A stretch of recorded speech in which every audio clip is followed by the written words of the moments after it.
So, hello and welcome to the the online program of the Swiss Air Weeks, and in cooperation with Wildcard Media. Today, I would love to present Neil Dehan, Senior Developer Advocate with Camunda, with his demo, Explainable, Maintainable, Scalable AI Agents for the Real World. We'll have 45 minutes. You'll have the chance to ask questions through the chat that Neil will answer at the end of the session. The call is recorded and streamed on YouTube at the same time. I drop you the link at the end of the session for the recording. And now I wish you some exciting 45 minutes with Neil. Over to you. Thank you very, very much. And thanks to Sabine as well for organizing this great event, actually. Just wanted to mention that. So yeah, hello, everybody. Thanks for joining. I really appreciate it. And as I mentioned, today you're going to learn a little bit about what I have learned about explainable, maintainable, and scalable AI agents. And what that might sort of allude to is I'll be talking specifically about what you might imagine enterprise grade agents are when you build them. And why am I relevant to all of this? My name is Niall Dehan. Back when I used to go to conferences in person, that's what I would wear. But now I'm much more casual. And I work for Camunda. We're a process orchestration and automation software that the goal of which is to have a centralized point of being able to orchestrate processes and people and things in predictable, repeatable ways. But also we have added AI functionality, which I'll talk about.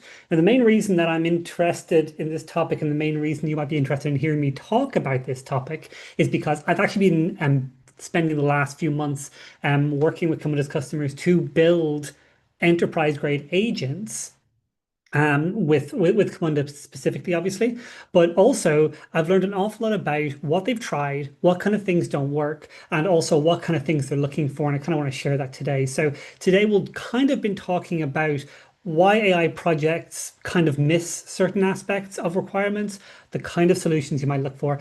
This is mostly going to be a demo, so to show you how these things run, but I'll first give some groundwork to explaining sort of the kinds of things I've been seeing and the kinds of things that you should probably know about AI agent building in general and integration.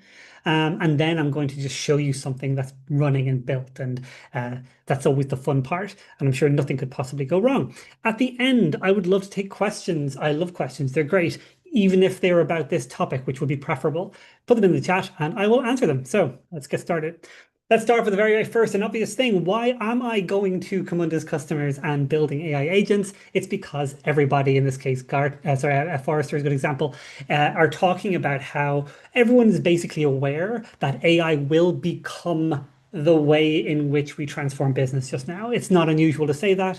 You don't necessarily need a reference for that, but I promise people are saying it, but Forrester in particular are, which means there's a lot of clamoring for folks to want to integrate AI agents in particular into their organizations in the way they operate.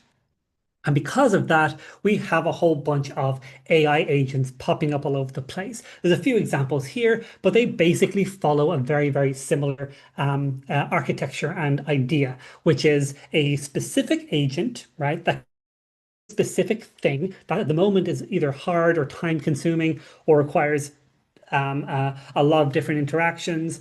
And in general, you find a bar that into your existing system to presumably help make things happen more efficiently or faster, stuff like that. And in general, these are really nice concepts, and in general, they work really well. But let's expand our thinking about that again to a enterprise level of thinking. Because if you were thinking about your end-to-end processes, these are the things that make your business quite unique. The very beginning of what happens when a customer onboards to the moment that they have bought something, right? Or maybe the moment that an item has been, let's say, purchased by somebody and then arrives at their door. That is quite a big scope, and it's usually what Camunda tends to build, which is processes that integrate loads of different systems in one visual place. I'll talk more about that later on. But then how do you add agents to setups like that? The first thing to remember is that in general, most folks already have a pretty good setup right now, in the sense that they have an architecture, they have a bunch of systems that are already in place. And I can tell you that when I arrive to help folks build these things, I'm not the first person to show up at the door. They have usually I'm usually second or third AI project that folks are interested in building because they've learned a bit from there. The first step you might have come across yourself if you've tried to integrate agents is that you kind of put them into places.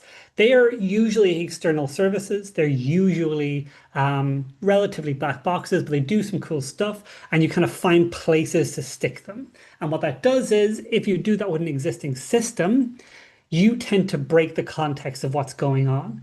Because while you might have a very nice process that runs along integrating loads of systems, you suddenly have to stick in something non-deterministic, something dynamic that needs to then execute somewhere in the middle that has its own requirements and can often break what's going on in your system. Or you might have to make a big effort to change your system to deal with that integration. So usually by the time that folks have come to me, they've already kind of tried some stuff. It either isn't worth the return on investment or it's not quite working. And that's not just for me. If you look at what folks are actually saying in the industry, oopsie, wrong way. I'll come back to that. Saying in the industry, they're saying that like a lot of projects are scrapped very early on. There's loads of concerns about that. We have some Gartner, Deloitte, and McKinsey have all seen that generally speaking, when you try to adopt AI for real use cases, like enterprise level use cases, they tend to fail to a degree where only about 8% are actually scaling using AI. Okay. And so the question is, why is this happening? And I can give you how I've come across it. Why have they failed? Now, I've built, I think at this point, maybe 15 or so pretty good use cases and integrations. And so from what I've learned, here's the kinds of things that are sort of cemented why they tend to fail. The first thing is, let's talk about cannot be explained. Now, that just means that when you integrate your new AI thing, it's clearly replaced or at the very least subverted the existing system.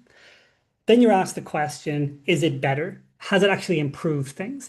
And if you can't explain the return on investment is actually valuable, that's going to be a problem. A lack of reporting, a lack of being able to really see KPIs is actually one of the bigger problems to qualify the investment. You also can't always explain exactly what's happening when an agent executes. That's more important for a little later, but just be aware that being able to explain to anybody, be it technical or not, of what actually is going to be happening when an agent executes or what has happened when an agent executes is really important, because without that knowledge, you can't satisfy the first point, which is find out if it's actually doing a good job. And you can't do the second point, which is improve it, which comes to my second point. They can't be maintained very easily. There are some questions you should ask yourself about an AI integration, and especially with AI. This is true of all software, but particularly AI. How easy is it to upgrade? The reason that's particularly important for AI is because they improve and they change incredibly quickly. If you have built something and you've hard coded the model it uses, let's say a year ago, it is so out of date. There are such better LLMs now. Does it have and therefore you need to be able to understand that what we're building now needs to be separated from the core technology.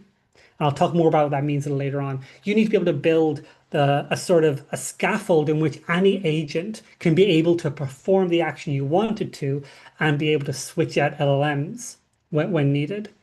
Does it have robust error handling? That's really, really key. Most AI agents, their idea of error handling is either lying to you or to just by making up an answer, or they just simply crash out or something. There's nothing in between. There's very, very error handling in the way that we expect modern software to be is actually not present in most AI agents. And of course, we also have, does it have automated continuous improvement? I.e., if we integrate this into our system, how do we maintain it for future improvement? Anything you do now might be great right now, but what's it going to look like in a year? How can we make sure these things can consistently be improved? And finally, and kind of the thing that I think really plateaus things is scale. Now, scale is a very big word. It means loads of things. So let me be very specific. Can you, if you have an agent that is running, grow its tool set easily, right? Can you give it more responsibility? Let's say it works great for the first iteration you did and you want to add more tools. What is the process to that? Then you see to think about how diverse can those tools be? Is an agent only capable of using tools that have REST calls or MCP connections and therefore not able to do things that require you to wait for a while, maybe involve a user within the tool set? So how diverse can the endpoint of those tools be? And of course, can they easily integrate with long running systems? One of the key things about processes in general, especially important business ones, is they tend to be long running. That means that we're not building an agent here that takes in a single request and then tries to deal with that in the length of time it takes for the thread to time out and then come back to the user. We want to send in a request that could potentially take anywhere between 1 minute and 3 weeks. That's the kind of scope we're looking at. We want an agent to be able to, depending on the scope, depending on the complexity, iterate without needing to leave the context because of a technical requirement. So these are kind of the ways we've seen it. So in general, they work really well for these micro integrations, like if you have a query and a response, but so task orientated things, but generally not great at dealing with things that go beyond a single task, like a thing that requires multiple tasks. Generally, they're a little siloed because they don't tend to integrate perfectly in the existing system because they're quite new. And you also have a problem mistrusting stuff that's going on there, obviously because you cannot tell what's actually happening and how it runs. So we see that, like, again, Forrester again is talking a lot about how harmful these things can be. So this is not unusual. So with that in mind, how do you actually create enterprise grade agents, right? How do you solve for these problems? How do you make things that can run longer, that can be trusted longer, that can be updated, maintained, all the things that were in the title of this very talk? Well, the first way the way I've been able to do that is by essentially adding agentic orchestration to existing processes. I'm going to skip this for a second and show you a picture because pictures are great. Generally speaking, the problem, if I was to boil it down to one thing, is right now, for the last 20 years or something, everyone here has been building deterministic executions of what happens in their business, right? You have a predictable, maintainable, hopefully visual indicator of what's going on. And now you're trying to add a dynamic aspect to it, something that then no longer makes things as predictable. And this seems to create a big problem within architectures to throw an agent into that. The ideal scenario is you have agentic orchestration, which has the ability to be both deterministic for like 90% of the time and dynamic in specific cases where it's needed. Because another very important thing about agents that I found is that agents are not the solution to everything. Agents are a fine solution to specific aspects of an end-to-end process. I would say still to this day, 90% of your end-to-end execution and processes can be done deterministically, which is good because that's the cheaper, more predictable, easier way to build them. But you still need dynamic. So how do you do that? Well, you basically do that by integrating the AI as a the AI agent as a native integration within a deterministic orchestration solution, which is lots of big words, but I'll discuss it now in smaller words. The first thing is most of the time you're going to have a start, you're going to have some tasks to complete, and then you're going to enter a zone where things are more dynamic. Think of it this way, right? So a customer has walked into a bank or something, and you need to get their information. Now, you sitting down with them is and getting that information from them is something that maybe follows a very predictable path. There's specific things you need to ask and that sort of thing. Then you need to validate that information. Now, validating that information is way more dynamic because depending on the information you're given and the sources you get and the additional context you get from some validation, you need to run a whole bunch of different checks depending on, let's say, the person's general wealth. You might need, if they're very wealthy, check some external blacklists, make sure you're allowed to be customers with them, that sort of thing. So you need to think about all the different kinds of things you need to check, right? And this is dynamic in the sense that for each individual instance, a different set of tasks or processes would need to be run to succeed in it. And it's relatively unpredictable to the point where adding a dynamic flow is really handy. And then, of course, afterwards, you can continue with the dynamic execution or run more agents. Now, how does Camunda itself integrate this? Well, we use BPMN. This is the BPMN representation of what we just showed, essentially. But more of a we use, for those who don't know, BPMN stands for Business Process Model and Notation. It's an ISO standard that's been around for a very, very long time, and it is the main way in which folks design executable process definitions that are intended for integrating loads of systems. And Camunda has an engine that reads BPMN and then turns that into runnable executable code that's totally visible. It actually doesn't turn it into code, it reads the model itself, but that's getting into things.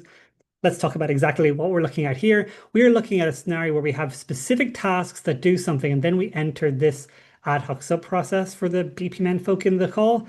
And this thing here allows an agent to be able to choose what to activate over the course of multiple iterations. It then has a specific goal to achieve with those tools. And then we can continue with more dynamic stuff, like, for instance, running a judge mechanism that then needs to be able to check what the agent has done or whatever other deterministic aspect. The key thing to see here is that where we need dynamic execution, we can add it. That is great advice from the chat. I actually appreciate being told to speak slower because it's a problem. I don't hear myself speak. In my mind, I'm speaking a regular pace. So let me slow down a little bit. Thanks for that. So next up, I'm going to do a quick demo describing how this works. How do you integrate an AI agent into a deterministic process? And how does that look like? And what are the benefits for that? So let's first of all span over here. And this is the Camunda modeler for folks who may not have seen it before. It allows you to build executable BPMN models. I'm going to start off with a really basic example, but I really want to show you a very complex example because that's where you really get to see the value. So let's talk about exactly what happens here. This is a simple, predictable model to some degree where we have a start event, an end event, and the job here is that we have an agent in the middle whose job it is to try to deliver a message, right? So you see here that a message comes in and the agent arrives. Now this task is linked to a simple LLM, and that LLM is going to find out what's going on with the request and check its system prompt. And then it's going to take a look at what options it has. These are the tools it has access to. You see that it can send a Slack message, send an email, or get more information. So let's imagine that the agent's been told, can you send an email to Niall about something? Well, it probably doesn't know what Niall's email address is. So it goes around and it triggers the get more info task, asks for an email, great stuff. We go back around, it's got the email. Now it has more context, and now it decides to go back around and send the email. Great stuff, email is sent. And then the agent is like, great, my job is done. And then we continue. That is the core functionality of what's going on. In terms of implementation, it's pretty easy. You connect an LLM here. You see I've got a Bedrock connected to, I think this is using Claude 3.5, but you can decide what provider to use, which means the model is completely independent from the tool set. The tools themselves are described in natural language. This is a tool to broadcast a message for people in the Hawk Emporium. This is a tool to send an email. And you also have the AI explaining what are the required inputs. I'm asking the AI agent here to do something like create a message that's to be sent to Slack. Okay. And that's the idea. You give the agent, you add from here, you add the LLM you want to use, the system prompt and the user prompt. System prompt is here. And then here you define the tool set that it can use. It has access to Slack, an email, and a user. So now let's talk about a way more interesting example and we'll run it. So here is a really close to production use case of a helper in a bank. So this is a lot going on here. So let me just explain. We have two start events. We have two ways of starting this process. We then check long-term memory to find out if we've discussed things like this before. And then we give all that information to an agent. The goal of this agent is to help a banking customer sort out their problem. Then we go down here. And then here's a bunch of tools. So let's talk about them. They're grouped in different sets. The first is this has these tools here, like follow-up question, send a document, get customer validation, are all about follow-up communication. Over here, we have a way of triggering a fraud alert in case the agent thinks there's fraud. Down here, we have all the data sources. We have check account data, customer knowledge base, specialist knowledge base for specialist questions. We also down here have some business rules. It's really important. If you were to ask an AI agent, is this a good customer? You will get different answers with every iteration. That's why you should have business rules embedded as a tool of an agent. So if the agent wants to decide if something is a good customer, you have predictable, repeatable ways of being able to define that. And the agent just needs to trigger that and get a response. Some questions should not be left up to an agent, and that's one of them. Then if we go over here, we have the things that the agent's not supposed to do, which is bother humans. We have ask a person for information, and we have an ask a financial expert. And one additional thing you can see here is that there's a bit of determinism here where if this is a really common question, I can save this to the knowledge base. So next time the question happens, the agent can get it automatically. And then over here, we have a bunch of actions it can take, creating accounts, calculating a loan offer, and publishing to Slack. So with that in mind, let's find out what happens. And I'm going to start off, there's two ways to start the process. I'm going to start with an email. So let's do that. So I'm going to send an email to the agent and I want a loan. Hi, can I get a loan? Ooh, that's a lot of caps. It's not confusing the agent. Can I get a loan of, let's say 2K for a new plant? I have a lot of plants behind me, but I need more. It's a really good plant.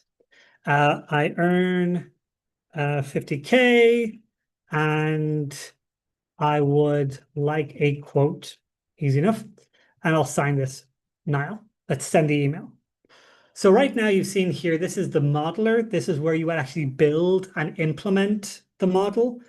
I'm going to move now to this tool, which is called Operate, which is the tool you use to see what's going on in your process. And you can see that here I have two start events. The email one is checking the inbox every 20 seconds, I think. So in the next few seconds, it should find the process we just started or the email we just sent, and then it should kick off the process. Then what I expect to do is go to long-term memory and then take a look if there is any. So there we go. It started already. So let's take a look at how it's going. So you can see it's started, sorry, pardon me. It's found some long-term memory, and now it's doing the really fun thing. Now it's looking at all the tools it has access to. It's already triggered some stuff. And what has it triggered exactly? So it's gone down and it's published an update to Slack. It's also, if I look over here, queried a knowledge base to check who the customer is to get more context. And it's also run a customer check rules. The next thing it's done is it's run this, or it's trying to, it's triggered this calculate loan. And I'm going to stop for just a second and let's just take in what just happened. So the agent just got this request. It's run 3 iterations and it's triggered 1, 2, 3, 4, 5 tools. Because one of the really cool things this can do is it can run multiple tools in parallel. Just needs to select a bunch of tools to run, and then it gets more context when those tools are complete. Now, at this point, we're doing something really cool, something that a lot of agents have a really hard time doing. This says calculate loan offer, and it is stuck there. Now, why is it stuck there? Because this is actually running my own custom application that I have right here. It's a little Java Spring Boot application. The idea of Camunda is you can sort of attach whatever tooling you want, including stuff you build yourself. But it's also, this is really important, the engine is not synchronous. It can wait for as long as it needs to. Right now, it's waiting because this tool is down. It's not working. Now, why is that so important? Because right now we have a lot of context to deal with. Right now, we've done a lot of checking. We've run some rules, we've checked some customer stuff. And one of the things that we would not like to happen is if this service is down, that we just have to roll that back. Because we're not asynchronous or thread-based, or sorry, um, we don't require the length of the thread to exist during execution. Once I start up my little worker, my lovely little Java chap, run Java, great. So this is going to start it up. It's a little Spring Boot application. And if I scroll this, if I refresh this, it should then show me. Here's my little worker. So it just picks up work from the engine, and you see here it's completed some work. And it's now gotten that, and now it's given that to Shearsmith. Now Shearsmith has even more information, and already Shearsmith has very kindly sent me a follow-up email. Let's take a wee look. Okay, and it's explained all the things we just talked about. Thanks for the loan. Here's all the stuff, the assessment, blah, blah, blah. And now I'm going to, let's see, your loan terms are very favorable, and given my excellent history, I do a very good history. But I'm not interested right now. Actually, I'm not interested anymore. I have enough plants. So I'll send that along. Now, one of the important things is that this is a really important BPMN construct that is even more powerful when you add it to an AI agent as a tooling. I've sent an email. This is a gateway that lets me wait for two things in parallel. I can wait for a response to that email, or I can wait for a day. Why is that important? It's because if I send an email to a client and I don't ever get a response, I do not want the agent to be stuck forever. More importantly, I don't want it to have to time out and then forget everything that happened. I would rather it understands you didn't get a response and then continue the process maintaining all the context. And that's what's happening here.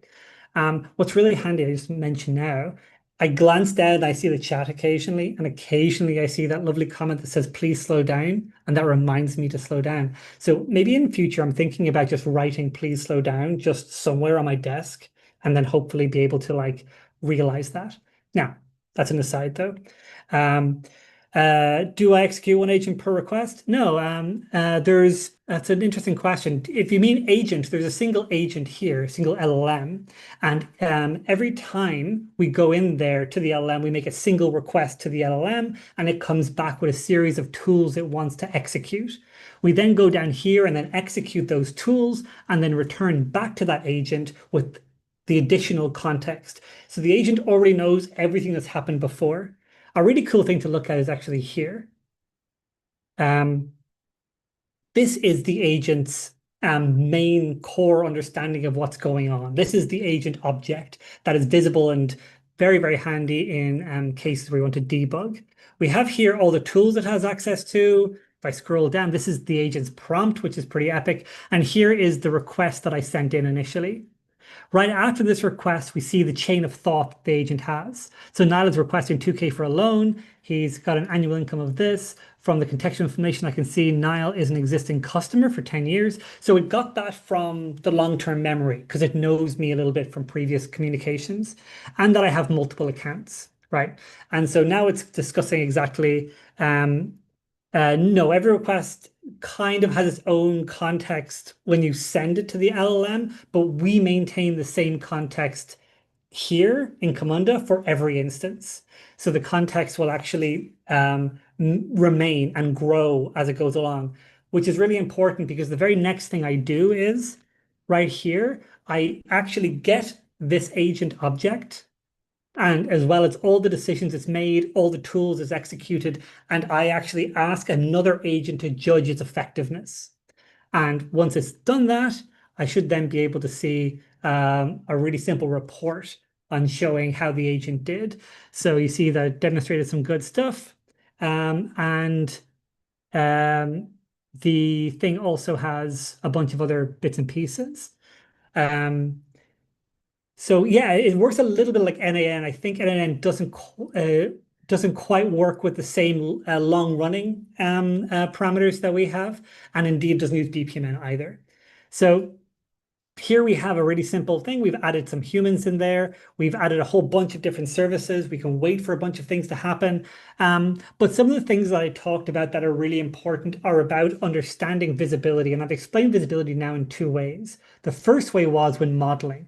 I can build new tools really easily. I open this up, I drop a tool in here, I call it, I give it a type. I can choose from a list of maybe an MCP connection, maybe a bunch of other tools that you might want to communicate with, maybe GitHub for whatever reason. You add that as a tool, you explain to the agent how the tool works, use this to talk to GitHub, and then you deploy it, right? And then this agent here in runtime will understand that and get that.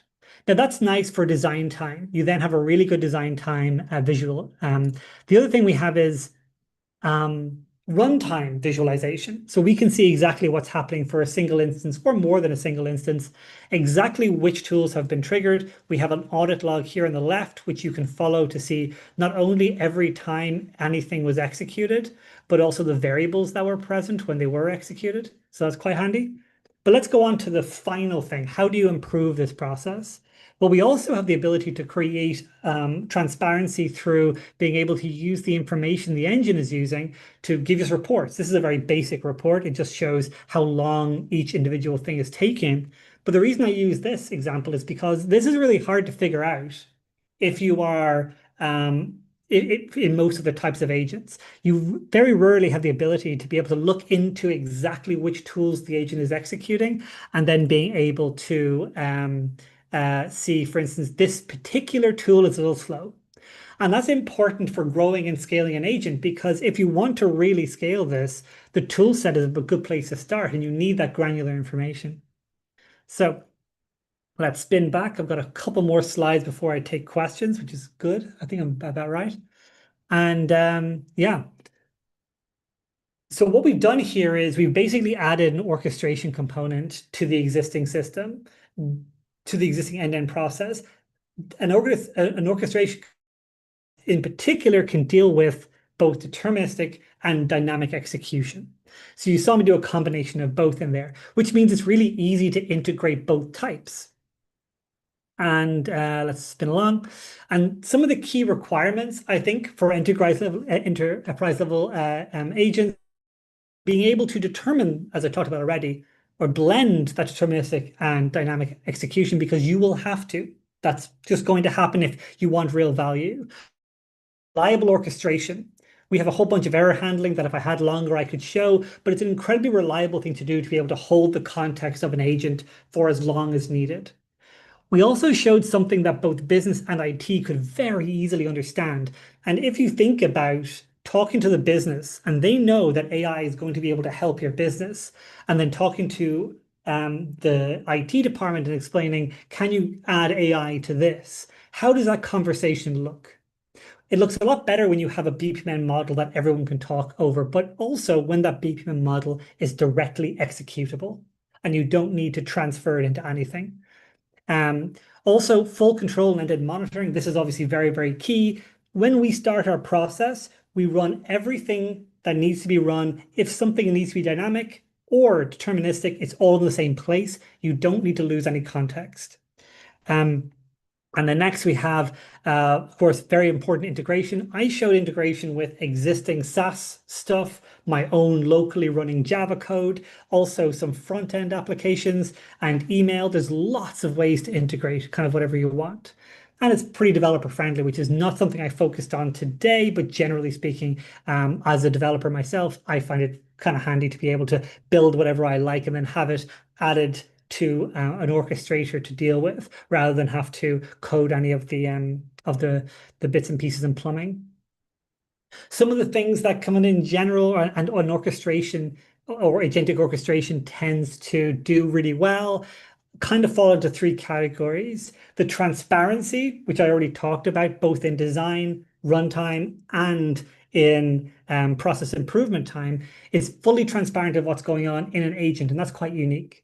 The next is asynchronous tooling, the ability to wait in the context of an agent for something to happen that could take as however long is so important because it means that you then don't need to have these requests either break away from the agent every time it needs to wait too long. You can have those long running requests embedded, which means you can have an agent that can run for a really long time, but that doesn't mean it's going to cost you that much because the agent itself only gets triggered whenever you needed to move on to the next thing. The agent can decide, I need to ask somebody from finance a question. It's a Friday evening, so that finance person is going to wait until Monday, but that task stays there until the agent is ready. And then, of course, we have an independent audit trail. This is really key for especially the banking and insurance industry because what's happened in our process is maintained in an engine, in an immutable log that can't be changed. You don't need to, let's say, tell an auditor when they ask, why did this happen? Oh, the agent decided. You can actually see exactly the route the process has taken step by step. And if you want to know the reason behind it, the agent's own train of thought can tell you why. But we do have the series of events that took place in order to make something happen. So thanks a lot. I will take some questions now. But if you want to try this out for yourself and build some stuff, it's all available on camunda.io or camunda.com if you want more bits and pieces. But yeah, until then, I will quickly take a look at the questions that have been added so far. If you do have any more questions, put them in here and I'll try to demonstrate an answer rather than talk to an answer. So yeah, I'll go with the first one. Scrolling around. Okay. What is the effort to come up with such a complex example you showed on the basis of the tool? What's the price of the tool? Okay, so uh, this example, I built this example, gosh, I don't know. I think it took me 3 or 4 days, I think. And that was mainly because I had to get so much external keys and stuff for instance, the email connector, for Slack. I had to set up a database, but sorry, set up a vector database as well. So this took me about 3 days, but most of it was not in Camunda. Most of it was external because all of this is quite easy to implement from a Camunda level. This thing is really easy. You can see I just need to select my provider, my region key, the model I wanted to use. The system prompt took a while to get right, I can tell you that. And then pointed at the tools, and that's basically it. The hardest part was getting the keys that I could use because, that's just what I get. The pricing, I don't know what the pricing is, unfortunately. I'm not in sales. If you want to know, you can go to camunda.com. I think they do have pricing on the website. It's done per process instance, I think. So have a look there. How do you deal with evaluations beyond runtime efficiency, more quality of outputs? There's a load of ways to deal with quality of outputs. For instance, this is almost entirely automated, but in a lot of cases, what I tend to do is something similar to this, which is you have a specific agent or a specific person whose job it is to have visual oversight of the agent's execution. Now, this is an example. In most of the real use cases I've used, they are not allowed to set anything or send emails without first going through some approval. And like, let's say, for instance, I wanted to let's create a version of this. If I wanted to make sure that, hey, don't send any emails without a human approving, that's really easy because I can just say, okay, well, we'll just move this here. I will add a human task here. There we go. Let's add a user task, send email, check email. And then I can decide whether or not to actually go ahead and send it, for instance. So you can add oversight of inputs of the agent wherever you think they might be a bit wonky. And that's a good example. Kind of within the tool set or after the agent has finished. Or you see here that also during execution, the agent can actually trigger the involvement of a human. Okay, good then. Transparency. How can I download a complete documentation for internal or external revision? Sure. I mean, this kind of is the documentation. You can download this. This model is exactly what runs. So there's a combination of this is how things are executed, and then you would imagine this has a bunch of other documentation that runs to help designers understand what the intention was, like a Word document or something. And that can be added as ancillary to this. Um, so in this case, for instance, if I wanted to see this, I would download it as a BPMN 2.0 model that is then editable, or you can just take a look at the XML. If you really love XML, it's all there. And this is, as I said before, part of the BPMN standard. So we follow the standard of BPMN. Can you explain a little bit about the integration with knowledge base? Yeah, it's pretty easy. So if you look at, let's say, this thing here, I've got 5 minutes, so that's easy enough. So here's an example of a knowledge base where this user, if they decide the question they're answering is valid for like other people or the agent to know in future, we have a connection here to a vector database. Okay.